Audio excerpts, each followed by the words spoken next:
Welcome,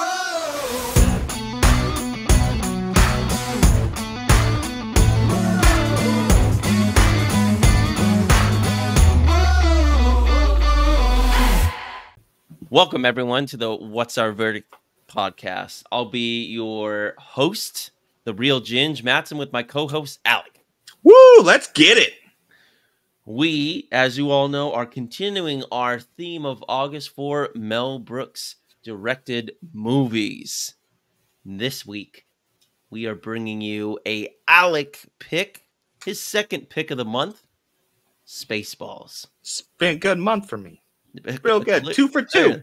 Clearly, it's been a good month. Although, would you say, producers, you picked it, but you didn't really love it. That's true. That was 100% given into peer pressure pick. I marked it off my list of things I watched. This was a more me pick. Alec, before I give the official synopsis, we're gonna do something that you all traditionally ask me to do. How would you summarize, if you were giving us your IMDb summary of Spaceballs? What would you say? Let's hear it. I get to give the Mattson spiel. Yeah, let's get it off the cusp here. Get wild. Star Wars if Republicans were in charge. I was waiting for more, but the short, sweet, and to the point. And with that, 100%. For those that don't know what Spaceballs is, it's a very much a science fiction parody. Hundro P there. Film co-written, produced, and directed by Mel Brooks.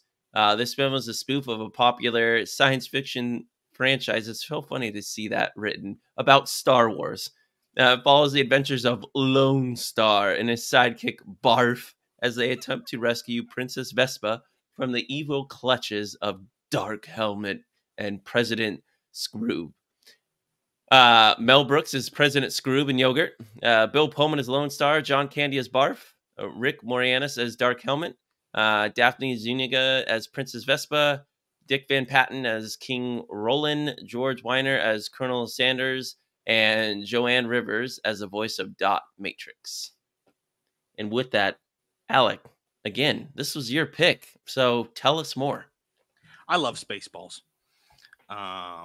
We were talking about it last week with the different types of humor. This speaks to me just about on every single level. It also has what I think is one of the funniest jokes in cinema history. But Spaceballs, man, that's where it's at. I mean, straight from the fact that it's just Bill Pullman's Lone Star got an RV. I mean, as that takes the place of Han Solo and the Millennium Falcon, that's you can't get any better than that because there's no way it should work. But it does. And that's just what I love about it. Is there's no reason that this movie should be funny. But it is. And this is where I wish we kicked JJ out of the podcast. For anyone that didn't listen last week, for the producers, please do listen to it. He's gone. He's not here. And as you all know, he's a resident Star Wars nerd. He has that shelf full of doohickeys and things. He has a self-proclaimed love affair with R2-D2 that we try not to talk about much. But it's kinky. And it's going to be coming back on the next one that we do. Next week, tune in. We're going to be making some R2-D2 jokes about the kinky love affair.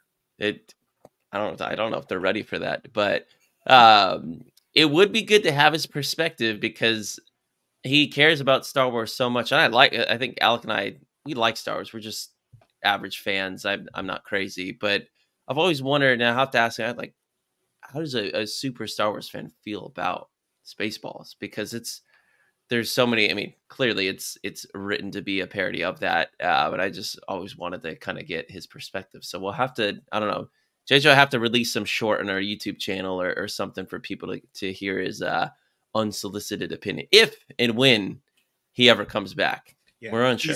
He's in the semi-forced retirement right now. Yeah, he is. He's in time. So to me, Alec, like, I'm trying to remember when I first saw Spaceballs. I was young.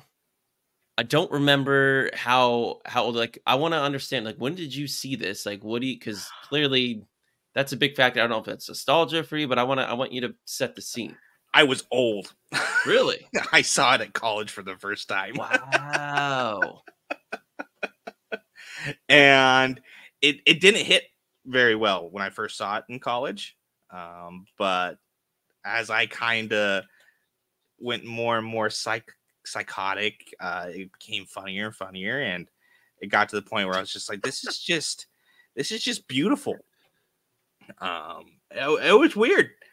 It grew on me quite a bit, but I mean, even just from the opening sequence, right, or relatively to the opening sequence, where Spaceball 1 is flying over, and it's just ridiculously oversized.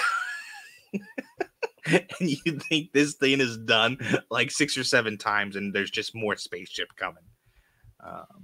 That just starts me going, and then it doesn't stop for the entire movie. Yeah, I mean, there's satire and parody and one-liners. I mean, to me, is this I'll be honest, like I don't love this movie. I don't hate this movie. It's it's a funny movie, but it can be tiring for me at times, but it's also clever at the same time.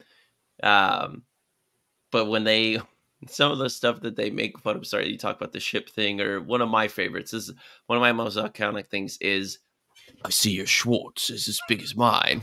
When they get tangled and that fight and everything, like that's one of the things I still I don't know, every few weeks or something that phrase comes in. I'm like, gosh dang it, that was so funny the first time that I saw it. Or the other part that I always think of is it makes me laugh every time, and it did when I watch it again a few days ago, is when they're going from and they have to catch up to the RV when they have the princess, and they can't just do warp speed. They have to go to ludicrous speed, and then it's like, why did we do this? And then they have to hit the stop button that says never. It's like never. Don't use this. Never pull this or whatever. He flies right into the front with his gigantic helmet.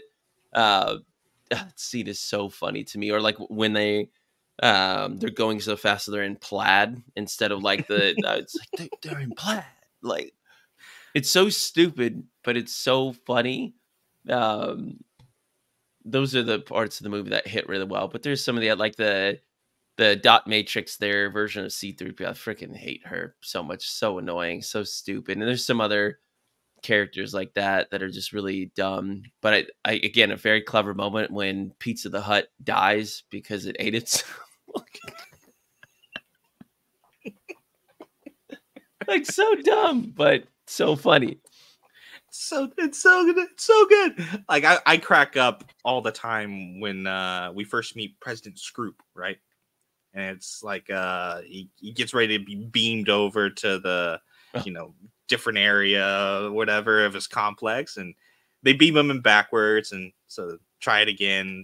Take all this time trying to figure out how to correctly beam. It's like, never mind, I'll just walk. And it's like a 10-foot thing, just going through one door. Like that gets me. And then the line that I wait for when I watch I was gonna say, what is this? Apparently, this is like this has been your Mount this Rushmore is of comedy lines. 100%. It's when they're running around Spaceball 1 and the Spaceballs catch him. And then it's like, no, you caught their stunt doubles.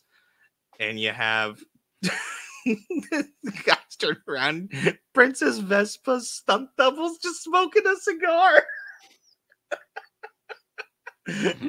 That gets me every single time because it's so stupid funny.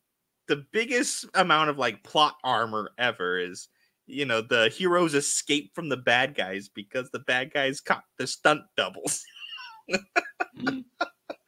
I just love it because it makes zero sense. Yeah, but at the same time, you're also like, oh no, that makes total sense. Can't use the real actors for the stunt. nothing about this movie makes any sense, but you No. can't get mad at it because It also makes perfect sense. that's what it's about. Like even Dark Helmet, for instance, just the the absolute dumb nature of his suit, but they're trying to make fun of Darth Vader. And when you really think about it, you're like, yeah, Darth Vader's suit is stupid. Like, why did they make it look exactly like that? That's not practical. They have techno. Why did they decide for it to look like that? And so they made fun of it. And I was like, oh, okay, I respect it. And his voice underneath is just like the dumbest thing. Like, you're like, keep the helmet on. Another one of my favorite scenes that's in like right around the warping scene is the like sonar radar guy that's just like talking and like beep, boop, boo, doop, boo. And yeah, he's like just talk to us or whatever because he's talking in that like the walkie-talkie voice. Loved it. That one makes me laugh every time too. Yeah, there's just so many moments. I mean, even as you're kind of wrapping up near the end, where you have Mel Brooks as President Scroop, who like runs the entire length of the ship. Like they're nearing the end, and he's just booking it, from off camera, like like he just ran the entire length of Spaceball 1. So it's all the little things that they do that don't necessarily need to have a punchline or a joke constructed around it. Mm-hmm. It's just the funny little add-ons that they do. I didn't really care for John Candy as Barf in this movie. He's one of my more least favorite. Like he didn't. It's not. I don't know. I just don't really care for his character. I get what you're saying because like the first introduction to Barf, where he's mixing up his jungle juice of RV goodies, I'm sitting there going, don't do that. Don't do that, John Candy. I don't know. I've never really cared because I like a lot of the ancillary characters. I think Yogurt, for instance, is kind of dumb. Like, and I hate those scenes that are a little slower, but it's intentional because all the stuff with Yoda in the OGs is just like, oh, it's so slow watching, and they make it like that, and so I can appreciate that. But I love the name that they picked because they're just like, how can we just shit all over Star Wars? What's funny though is to do this, Mel Brooks sought George Lucas's blessing. Specifically, one thing they wanted to be able to use the industrial light and magic for the special effects. Lucas's only stipulation was no Spaceball merchandise be produced, which I guess had. I guess that was referenced in the film as well. Oh, they made so many jokes about the merchandise. But I think it was cool that George Lucas at the same time was all right with it. Yeah, this was his baby. He could have outrightly just said, like, no, screw you. Especially knowing, I'd have to think about it for a little bit, knowing like Mel Brooks, like, what is this man gonna do to my movie franchise? Like, what is really coming my way? Am I prepared for this? I'm sure he had the script and he read it, and good for him for having enough humor there. Oh, 100%. Because, I'd almost be, if I was George Lucas, I'd be thankful that the only stipulation I had was he can't sell merch because of the way that they attacked that. If I had said anything else, like, I'd be like, oh, thank goodness I only said, hey, no merchandise. Yeah, I forgot, like, the t-shirt, the coloring book, like, what the, like, coloring book, and then the flamethrower. I can't believe I forgot about that. It's like, oh my gosh. Like, he said no merch, and Mel Brooks said, okay. I didn't know this. Barf's costume, he had animatronic ears and a tail. He being John Candy, had to control the remote tail himself. There was a technician controlling his ears. That would be so weird. I'm gonna have to go back and like watch a scene just to appreciate that, because I'm like, your ears are gonna be moving on their own, and what, you're clicking like some button to make your tail wag like as you're acting. Like, that's weird. I feel like that would be so hard to do because you'd be like focused on your scene, right? But at the same time, you have to be wagging your tail when it's appropriate. Mm-hmm. Like I don't, I don't think I could do that. I'd forget. Trivia question. This is gonna be a hard one. Okay. In the voice that Mel Brooks used to play Yogurt was inspired by his own character in which film? We have reviewed this film recently. Which character in his own film? So think about all, get this. Think about all the films we've reviewed I'm lately. thinking about it. I'm thinking about it. I don't know. Young Frankenstein. Nah, son of a bitch. What was the character? It doesn't say here. I'd have to look. It was the whatever high pitched voice he used in Young Frankenstein. So who would it have been? Shit, I'm gonna have to think about that. I can't think about that either. Extra number 4. They say for Pizza the Hut, Mhm. it was actually, I mean, as a true to form, made of real pizza and cheese. I thought it was more like kind of that, but like more, like Rubber? yeah, like things made to look like that. So they Yeah. say it was extremely uncomfortable for the actor inside you who had to endure the heat and smell during filming. Oh. You want to wonder if that actor ate pizza like any time for the next few months. No. There'd be no way. You'd have trauma. I'll tell you the other joke that I kind of really enjoy. I think this movie does a really good job about like the chain of command, right? And having stuff passed down. Because whenever they're combing the desert and they've got actual combs out, they said comb the desert. Or the other one where they you gotta jam the radar. Yeah. Sir, we've been jammed. He takes his finger. I don't remember what he says exactly. Raspberry. His raspberry flavor. He's like, there's only one person that would is Lone Star.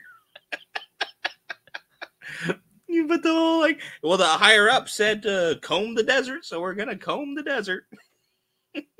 But also just how literal they take everything. Mm-hmm. I mean, that was it's a fine line, and this hits for me. I don't know why producers didn't hit as well, but Spaceballs hits. It yeah, like kind of. Another trivia question. All right. What do we think the budget was for this film? I'm going to give you 0 to 55 million. 55 million? Well, 0 to 55 million. That's my range I'm giving you. Okay. So, remember, this is 1987. 900 grand. So I'm gonna say this was. Oh, I don't know. They got John Candy in there. Rick Moranis. I'm gonna say this is 1.5. Oh wow, dude, you're way, way, way short. 22.7. 22.7 million, which is, as it talks about here, far less than the Star Wars films that parodied. But if you think about it, special effects in this movie weren't bad, especially the practical effects. They did honestly quite well, in my opinion, especially the sounds that Michael Winslow's sound effects. He did everything. He even did like raspberry slamming into a actual radar, like recording what that would sound like and all these dumb things. Really funny. 22 million. I didn't know this. Maybe I just forgot about this at the end. They tease. I totally forgot they teased about like a sequel, but obviously it never happened, and I'm very thankful it never did. I don't know. It could be good. I think you still got a lot of the original cast around. John Candy's no longer with us, but Rick Moranis is. That's all you need. think Bill Pullman's still around too, isn't Did he? you know there was a 2008 animated television series titled Spaceballs? I did not, but now I'm gonna go find it. It continued the adventures of characters from the film and featured Mel Brooks reprising his role as President Scroob and Yogurt. No idea. Oh, well. How long did it run for? It looks like maybe just that one season. Yeah, 15 episodes. Well, I know what I'm going to be doing with the rest of my Sunday.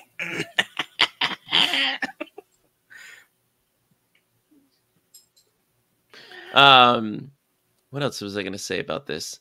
I mean, I think we've touched. I'm trying to think of all, like, we've talked about some Mel Brooks movies so far. Like, obviously, this is his version of a parody.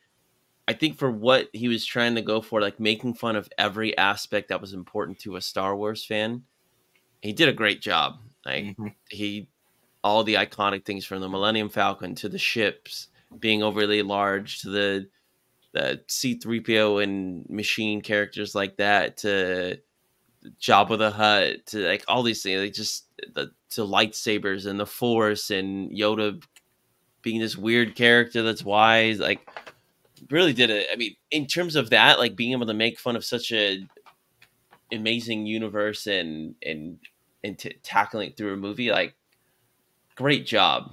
But for me, like there's times that I just find it's too over the top and it wears on me at points, where it's like we were talking about last week, that it's too one track mind in terms of the parody and not enough of some of these other jokes that keep me entertained. Like the rewatchability of this movie suffers for me because I kind of already know what to expect, and it's not something that I was not excited to rewatch this. Like I knew I was like, oh, I've seen it once, I've seen it 1,000 times. But I'm curious, Briak, do you find yourself returning to this and you watch it every so often? And yes, but also at the same time, like I don't sit down and watch it, right? Hyper focus on it, watch it. It'll be on the background a lot. Because there's a couple of those jokes where I'm like, oh, it's coming. Yeah. But it's not necessarily something that I'm like, okay, I'm going to sit down. I'm actually going to watch a movie and it's going to be Spaceballs. If I'm watching Spaceballs, I'm doing something else. And I think that's it. I think it's a good point. I think this is a movie. It's a movie that has some amazing scenes and those deserve to have your attention. But otherwise, there's a lot in this movie that can kind of be there, but you can gloss over. But that's really what this movie's about. Like it was never meant to be something that I think deserved your full attention at all times. I will say probably my least favorite part of this movie is the ending. I don't like the ending very much. Why? It just feels weird. Like the whole vacuum cleaner sucking out all the air. Actual vacuum cleaner. Yeah, actual vacuum cleaner just sucking out all the air. And it almost feels like they got to that point and they're like, okay, how do we finish this up? Like, how do we wrap this up? We have to have to kind of make fun of the run on the Death Star from Star Wars. And this part to me is like, we're at the end. Let's finish it up. Let's get it done. And it's not as good as the rest of the film to that. But that's really my only, I'd say, gripe with it is the ending. Yeah, for me, I just think it's like it's dot matrix. It's like I said, some of these jokes just get tiresome. I guess I just don't like. I'm not really like a satire person, parody person overall. So it's just not my genre, and I think I just tire over time. But maybe if I like Star Wars more too, like again, I would be so curious if JJ just outright hates this movie with a passion, or if he finds it really funny because he loves Star Wars so much that he knows that there's parts of Star Wars fandom that are really dumb and deserve to be made fun of. Well, JJ was also around when this movie came out, right? So he was going through Star Wars withdrawals, and this is probably feeling a little Star Wars shaped hole in his heart. Yeah, maybe it could give you a reason to hate this because he's like, what are they going to do more? Yeah, because neither one of us was born in '87. Yeah, no, I was still up in space or in heaven for 4 years until I came down in '91. But we'll have to get JJ's synopsis on to drop everybody a short. But Alex, is there anything else pertinent that you wanted to talk about? But I feel like we talked most about the great one-liners and scenes. Talked about the overall synopsis. Anything else you wanted to touch on? I think we covered it. I think it's time to rate it. Well, this is your pick again, so you're on deck. So I'm just gonna kind of say I think this movie's a 4. I will watch it again. I love this movie, but as we were kind of talking about, it's a lot of parts of this movie that I really enjoy, I really love. And I can turn this off pretty much last, we'll say 15 minutes or so, and not be upset that I am no longer watching it. I mean, it just, everything about this movie is funny, it's weird, it's wacky, but it hits for me. And not all Mel Brooks films always hit, but this one just lines up perfect right down the middle. So yeah, 4 for me. We definitely watch it again. Yeah. I think for me, I'm going to give it a 2.5. I think it's, if you're a Star Wars fan, you haven't seen this, it's definitely, you got to watch it. Like you got to pay homage to the parody. If you don't care about Star Wars, I think you'd be confused. Like, I feel like you have to see Star Wars for this. That's very true. Because then this movie, I think, would just be terrible. That's a fair. It's actually funny. It'd be funny to make someone watch this and then watch Star Wars. All I'm saying is, you have a child, Mattson. You can make this happen. He'd be so confused. He'd be like, Dad, why a vacuum cleaner? Be like, well, there's thing. Yeah, that actually be really funny. There should be some like psych study on that. Like, people would be messed up though. That's something you would do, Alec, if you could be like, oh, this is perfect, diabolical. Exactly, control group. But I do think you have to, because if you didn't see Star Wars and you had just seen this, I think most people would. This would be it'd be a terrible movie because 100%. nothing would make sense. Like you'd find a couple of the outlandish, like combing the desert and some of those things, like, oh, that's funny, but then it would just get. The only reason this movie makes it to the end is because you know what it's making fun of, and yeah.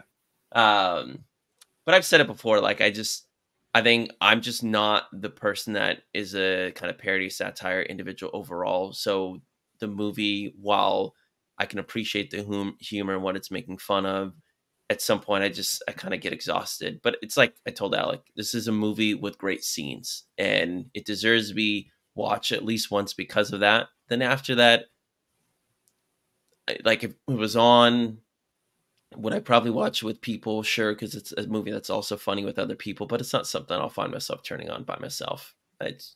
But better for it. And I think it really encapsulates what Mel Brooks is about. He just takes a bunch of wild subject matter and says, I'm going to make this thing and you're either going to like it, you're going to hate it, and I don't care. I like it. Okay. Well, that concludes our review of Spaceballs. Everyone, thank you for listening. And let me turn my time over to my co-host here, Alec, to bring us home. Heck yeah. It's week 2 of August, which means week 2 of Mel Brooks films, and week 2 of JJ being kicked off the podcast for bad behavior. Special thanks to our patrons, Richard, Mel Brooks, and Alan Smithy, for selecting this topic. Guys, Patreon is where all the voting happens, so you can select monthly topics and then select the movies that are suggested for those topics to force us to watch whatever your little heart desires. So special thanks to those guys. You guys are awesome. Yeah, again, public service announcement. JJ is no longer with the podcast. He's in timeout for the foreseeable future. So it's just the 2 goons, which is fantastic. And with that, I will turn it back over to the head goon in charge, Mr. Mattson.